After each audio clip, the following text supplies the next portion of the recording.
환자의 마음 자세가 환자의 치료에 큰 영향을 미친다는 사실은 의사들이 실제로 많이 경험하는 일이라고 합니다.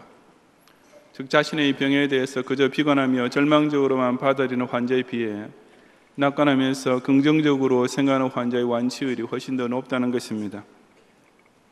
이것은 사람이 어떤 어렵고 괴로운 상황을 맞이했을 때 그것을 대하는 정신 상태가 그 상황을 해결하고 극복하는 데 있어서 얼마나 중요한지를 잘 보여주는 예입니다. 이 이사야 26장은 소위 이사야 선지자의 작은 계시록이라 불리는 부분에 속해 있는 장입니다. 즉 역사의 종말이 나타날 하나님의 구속사, 특히 하나님의 공의에 의한 심판과 하나님의 은혜에 의한 구원이 극명하게 대조되는 내용이 계속되고 있는 말씀인 것입니다. 오늘 본문에서 그런 대조가 나타나는데 특히 기독신자가 정신적으로 큰 스트레스를 받을 수밖에 없는 두 가지 대표적인 상황을 그 배경으로 하고 있습니다. 그것은 곧 악인이 형통할 때와 의인이 환난을 받을 때입니다. 이 둘 다 언뜻 보기에는 모순적인 상황이며 납득하기 힘든 일이 아닐 수 없습니다. 누가 생각해도 당연히 악인이 환난을 당하고 의인은 만사 형통해야 마땅한데 현실에서는 그것이 거꾸로 나타날 때가 자주 있는 것입니다. 하지만 여기서도 이런 상황을 받아들이는 마음 자세가 중요합니다. 그런 일이 생길 때 그저 괴로워하고 원통스럽게만 여기면 그 스트레스가 점점 더 악화될 수밖에 없지만 성경이 가르쳐주는 지혜를 따라 대처하게 되면 실로 놀라운 자가치료가 절로 일어나게 되는 것입니다. 과연 그 놀라운 마음 자세가 무엇입니까? 이 시간 저는 주신 말씀을 통해 악인과 의인에게 벌어지는 일견 모순적인 현실 가운데서 기독신자가 과연 어떻게 그런 상황을 낙관적 긍정적으로 받아들이며 극복할 수 있는지를 함께 상고해 보고자 합니다. 첫째로 악인이 형통할 때에도 기독신자는 하나님의 공의로운 심판이 반드시 임할 것을 기다려야 합니다. 8절부터 14절까지 함께 봉독하겠습니다. 여호와여, 주께서 심판하시는 길에서 우리가 주를 기다렸사오며 주 이름을 위하여 또 주를 기억하려고 우리 영혼이 사모하나이다. 밤에 내 영혼이 주를 사모하여 싸운즉 내 중심이 주를 간절히 구하오리니 이는 주께서 땅에서 심판하시는 때에 세계의 거민이 의를 배우매니이다. 악인은 은총을 입을지라도 의를 배우지 아니하며 정직한 자의 땅에서 불의를 행하고 여호와 위엄을 돌아보지 아니하는도다. 여호와여, 주의 손이 높이 들릴지라도 그들이 보지 아니하오나 백성을 위하시는 주의 열성을 보면 부끄러워할 것이라. 불이 주의 대적들을 사르리이다. 여호와여, 주께서 우리를 위하여 평강을 베푸시오리니 주께서 우리의 모든 일도 우리를 위하여 이루심이니이다. 여호와 우리 하나님이시여, 주 외에 다른 주들이 우리를 관할하였사오나 우리는 주만 의지하고 주의 이름을 부르리이다. 그들은 죽었은즉 다시 살지 못하겠고 사망했은즉 일어나지 못할 것이니 이는 주께서 벌하여 그들을 멸하사 그들의 모든 기억을 없이 하셨음이니이다. 아멘. 하나님의 살아계심을 믿는 기독 신자들이 생각하는 것은 여러 가지 면에서 불신자들과 많이 다를 수밖에 없습니다. 그 다른 생각 중 하나가 바로 본문에서 이사야 선지자가 말하고 있는 사실, 곧 주께서 심판하시는 길에서 우리가 주를 기다렸사오며 라는 사실입니다. 불신자들은 심판이란 단어만 들어도 펄쩍 뛰고 사실 명색이 기독신자를 하면서도 사랑의 하나님에게 심판이란 말은 어울리지 않는다라고 하나님의 속성을 제멋대로 정의해버리는 자들이 많이 있습니다. 하지만 신기하게도 참된 신자는 그처럼 대부분의 사람들이 터부처럼 여기는 심판하시는 하나님을 오히려 간절히 기다리고 있는 것입니다.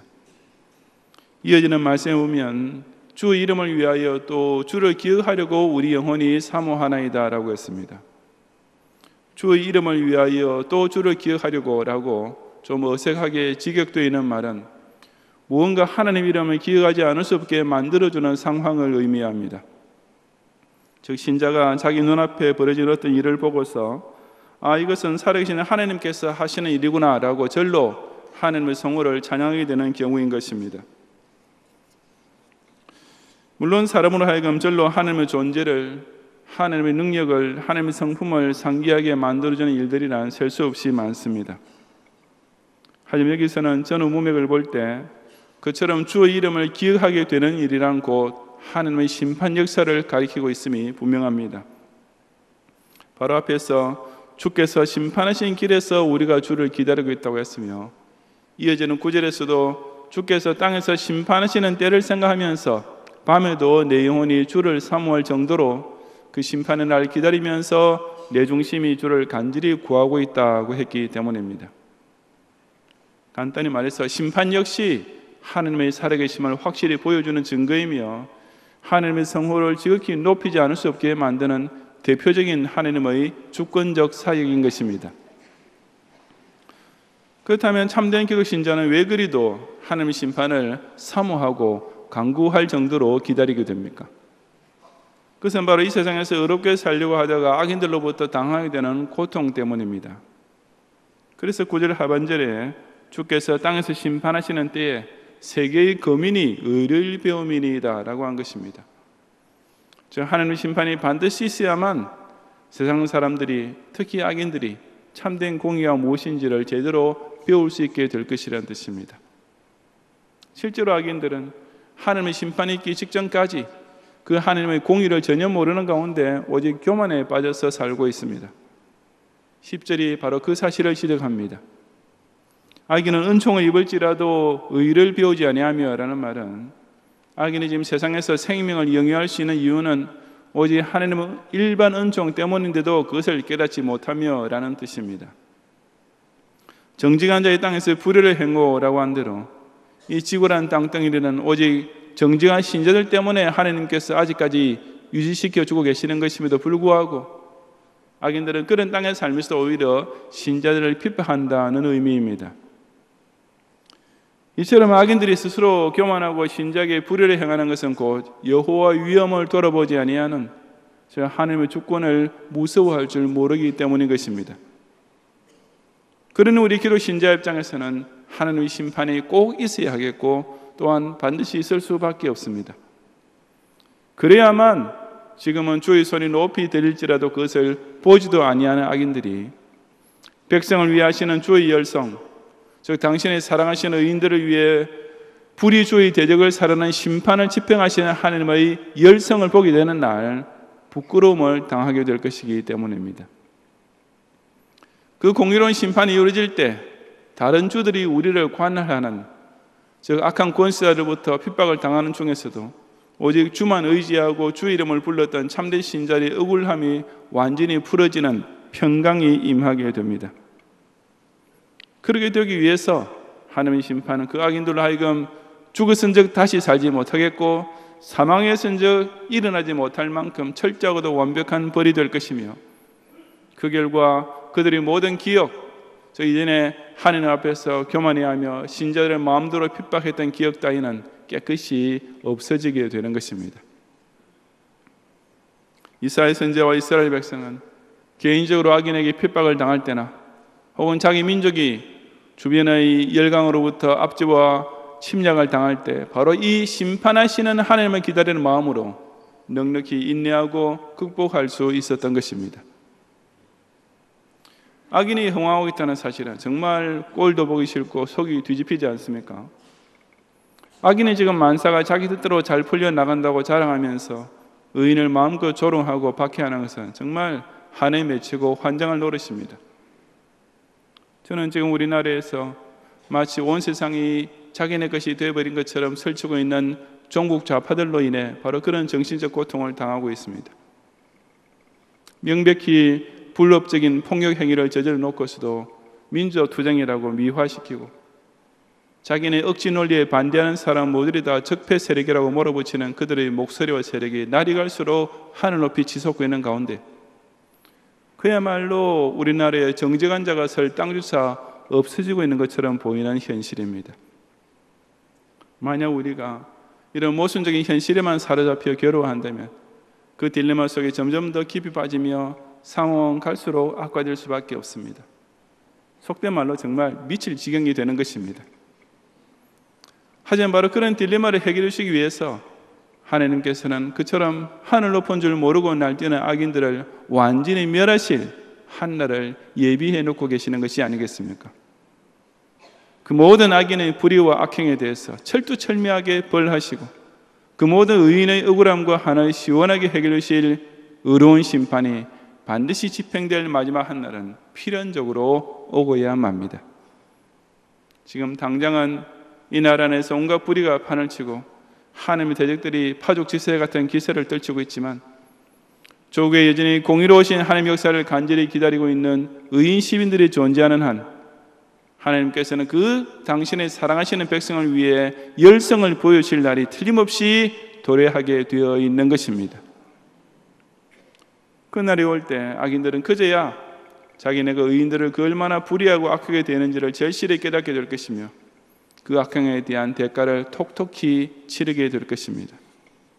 그 날이 와야만 지금 우리 기도 신자들이 이처럼 경외하며 사모하는 여호와 하나님의 성호가 그 얼마나 공의로운 이름인지가 만천하에 똑똑히 드러나게 되는 것입니다. 그러므로 지금 당장은 악인들이 기고만장하면서 온 세상이 자기 손아귀에 들이는 것처럼 설치고 있을지라도 저 여러분 그 때문에 마음고생을 할 필요가 전혀 없습니다.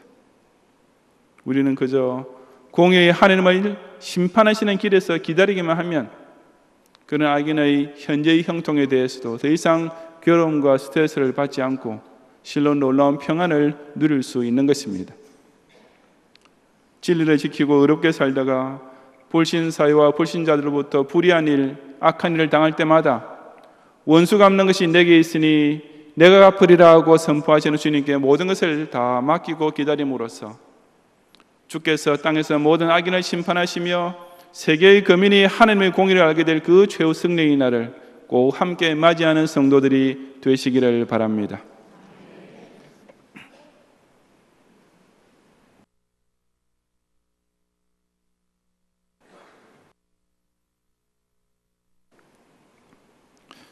둘째로 의인이 환난을 당할 때 기독 신자는 하나님의 은혜로운 구원을 끝까지 앙모해야 합니다. 15절 이하 19절까지 함께 봉독하겠습니다. 여호와여 주께서 이 나라를 더 크게 하셨고 이 나라를 더 크게 하셨나이다. 스스로 영광을 얻으시고 이 땅의 모든 경계를 확장하셨나이다. 여호와여 그들이 환난 중에 주를 앙모하여 싸우며 주의 징벌이 그들에게 임할 때 그들이 간절히 주께 기도하였나이다. 여호와여 잉태한 여인이 상기가 임박하여 상고를 겪으며 부르짖음같이 우리가 주 앞에서 그와 같으니이다. 우리가 잉태하고 상고를 당하였을지라도 바람을 낳은 것 같아서 땅에 구원을 베풀지 못하였고 세계의 거민을 출산하지 못하였나이다. 주의 죽은 자들은 살아나고 그들의 시체들은 일어나리이다. 티끌에 누운 자들아 너희는 깨어 노래하라. 주의 이슬은 빛나니 있으리니 땅이 죽은 자들을 내놓으리로다. 아멘. 이 본문은 세상의 종말이 임하고 하나님의 궁극적인 구원이 완성될 때 그 구원받은 성도들이 과거 세상에서 신앙생활을 회고하게 될 내용입니다. 주께서 이 나라를 더 크게 하셨고 이 나라를 더 크게 하셨나에 관한 말씀이 곧 그리스도의 왕국이 이 지상에서 계속 확장되다가 마침내 천당에서 완성되는 순간을 찬양하는 내용인 것입니다. 그 천국 성도들이 특히 그들이 환난을 당하게 됐을 때 그것을 어떻게 통과했었는지를 기억하게 됩니다. 16절에 보면 여호와여 그들이 환난 중에 주를 앙모하여 싸우며 주의 징벌이 그들에게 임할 때 그들이 간절히 주께 기도하였나이다 라고 했는데 이것을 그들이란 곧 하나님의 택자들을 가리킵니다. 하지만 세상에서 살 동안 바로 이들에게도 환난이 임할 때가 있는데 그것은 무슨 저주나 심판이 아니고 어디까지나 주의 징벌로서 내려지는 것이었습니다. 즉 참된 신자는 자기 어떤 환난에 닥칠 때 그것을 두고 하나님만 원망하는 더 큰 시험에 빠지지 않고 오히려 하나님께서 자신을 바른 길로 돌아오도록 만드시기 위해 내리는 경책과 징계로 받아들이면서 더욱 간절히 주께 기도하며 매달릴 줄 아는 것입니다. 그런데 문제는 그런 상황이 더 악화될 때인데 바로 이어지는 17절과 18절의 내용입니다. 그처럼 환난 중에도 그것을 겸손하게 하나님의 징벌로 받아들이고 기도하며 인내하고 있는데도 그것이 곧 끝나지 않고 오랫동안 계속될 때가 있는 것입니다. 유다민족이 바벨론 포로 시기를 통과하고 있을 때가 바로 그런 경우였습니다. 그 징벌은 마치 잉태한 여인이 상기가 임박하여 상고를 겪으며 부르짖음같이 길고도 극심한 고통이었습니다. 사실 그 유다 포로민들이 겪었던 고통은 여인이 아이를 낳을 때 당하는 해산의 진통보다 훨씬 더 큰 것이었습니다. 왜냐하면 여인의 상고는 그래도 자식을 낳는다는 기쁨으로서 이겨낼 수 있는 것이지만 바벨론에서 포로 생활을 하고 있던 유다인들의 고통은 그런 것이 아니었기 때문입니다.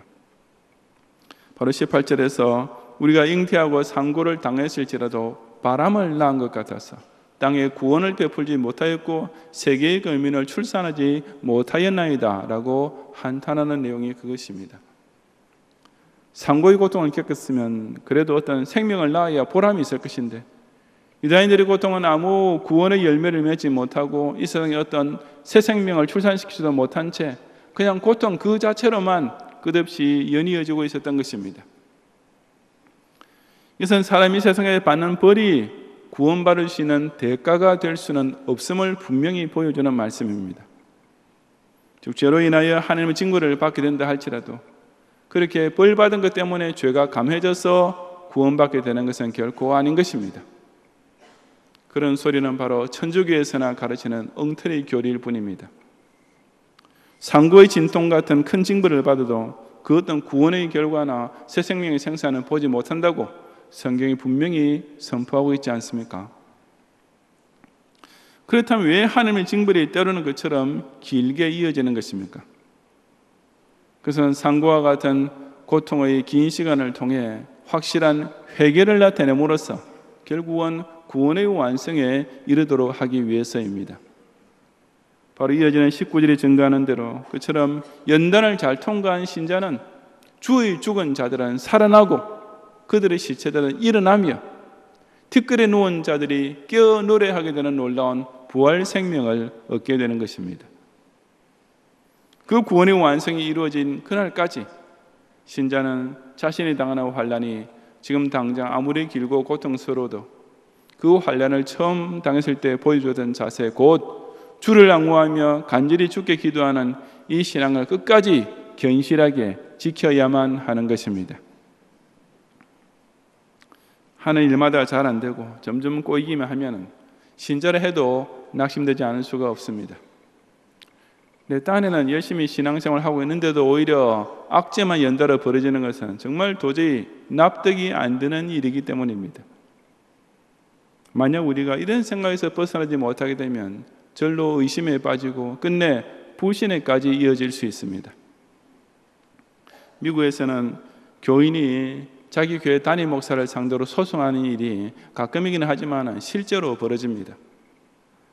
마치 환자가 의사의 치료를 받은 후에 병세가 악화되면 의료 과실로 소송하는 것처럼 자기가 목사의 설교나 상담을 듣고 그대로 해보았는데 결과가 좋지 않게 나타났다는 이유로 일종의 손해배상 청구를 하는 것입니다.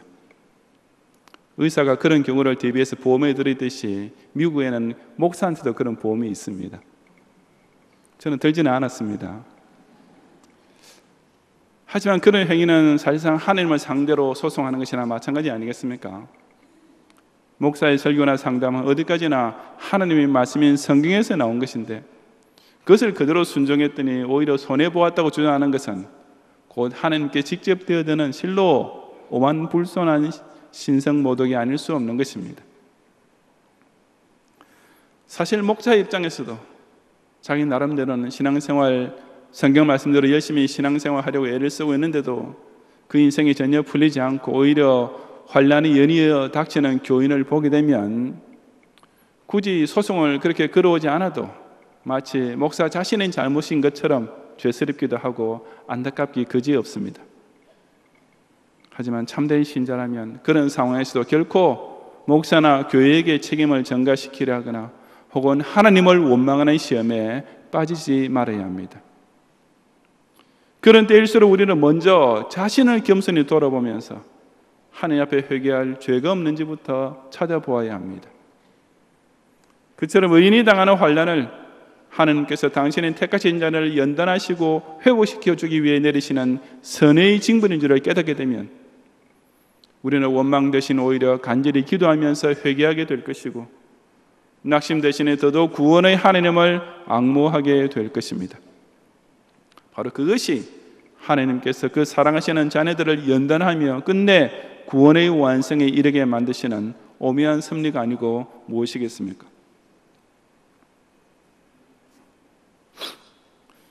불신자에게는 이런 일이 결코 일어나지 않습니다. 이미 저주 아래 있고 어차피 지옥으로 떨어질 자들은 이 세상에서 제 마음대로 살도록 하나님께서 가만히 내버려 두시기 때문입니다. 그야말로 버린 자식처럼 아예 상관도 하지 않으시는 것이며, 그래서 유기된 자, 버림받은 불택자라고 부르는 것입니다. 그런 가득의 신자는 비록 이 세상에 잠시 환난을 당해도 결코 낙심할 필요가 없습니다. 오히려 그 하나님의 사랑의 매 때문에 방심에 빠졌다고도 정신을 바짝 차리게 되며 객길로 가던 발걸음이 다시 좁은 길을 제대로 찾을 수가 있는 것입니다. 비록 그 고통의 시간이 마치 해산하는 여인의 상고처럼 극심하고 끝이 보이지 않는 것처럼 이어질지라도 절대로 자포자기해서는 안 됩니다. 벌을 받고 있어도 끝까지 하나님 아버지께 매달리고, 그 어떤 고통스러운 시험을 통과하기 위해서도 끝까지 변치 않고 예수 그리스도의 이름에 의지하여 기도드리는 신앙 하나만은 끝까지 지켜야만 합니다. 그런 신자는 그 과정이 어떻게 되든지 간에 결국에 가서는 이슬이 말라붙은 생명을 소생시키듯이 뒷걸에 누운 시체와 같았던 인생이 깨어 노래하는 기적적인 구원을 반드시 누리게 되는 것입니다. 의인에게도 환난이 닥치는 일이 흔히 일어나지만 그럴 때도 그것을 하나님의 징벌로 겸손하게 받아들이는 가운데 그런 택자에게 반드시 베풀으실 은혜로운 구원을 앙모하며 간구함으로써 주의 죽은 자들은 반드시 살아나게 되는 것을 꼭 체험하는 성도들이 되시기를 바랍니다.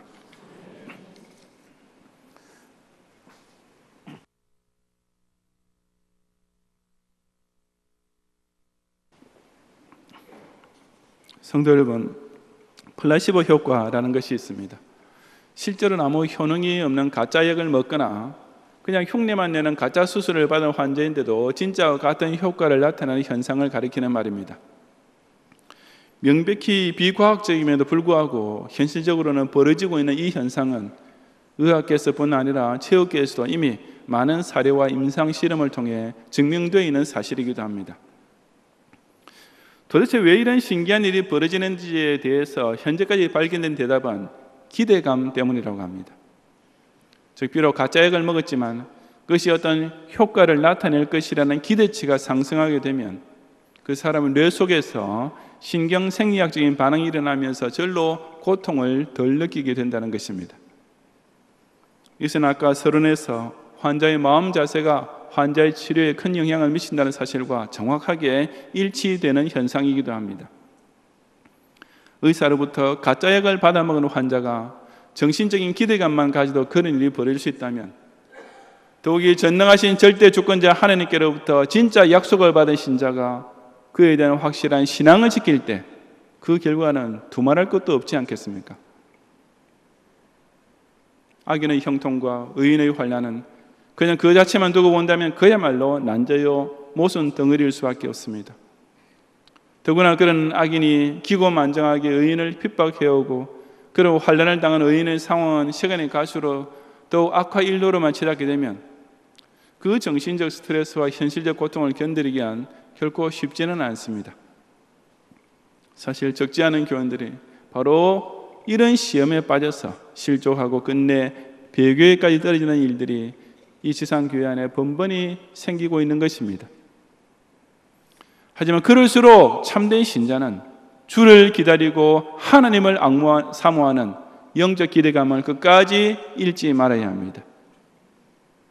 악인이 비록 지금 당장은 하늘 높은 줄 모르고 날뛰고 있을지라도 잠깐 후면 아무리 찾아도 악인이 보이지 않을 날이 꼭 오고야 맙니다. 의인이 당하는 고난과 역경의 날이 현재로서는 끝이 보이지 않을 정도로 막막하게만 여겨질지라도 선을 행하되 낙심치 않고 인내하는 자가 영생을 거두게 되는 날 또한 반드시 도래하고야 마는 것입니다. 악인이 만사 형통하게 보일 때 오직 심판하시는 주를 기다리며 의인이 환난에 빠질 때에도 더욱 구원하시는 하나님을 바라봄으로써 그처럼 어떤 경우에도 영혼으로 주를 사모하고 중심으로 주께 구하는 성도에게 반드시 베풀어 주시는 최후 승리와 구원 완성의 날을 꼭 함께 맞이하는 경향의 성도들이 되시기를 주님의 이름으로 축원합니다.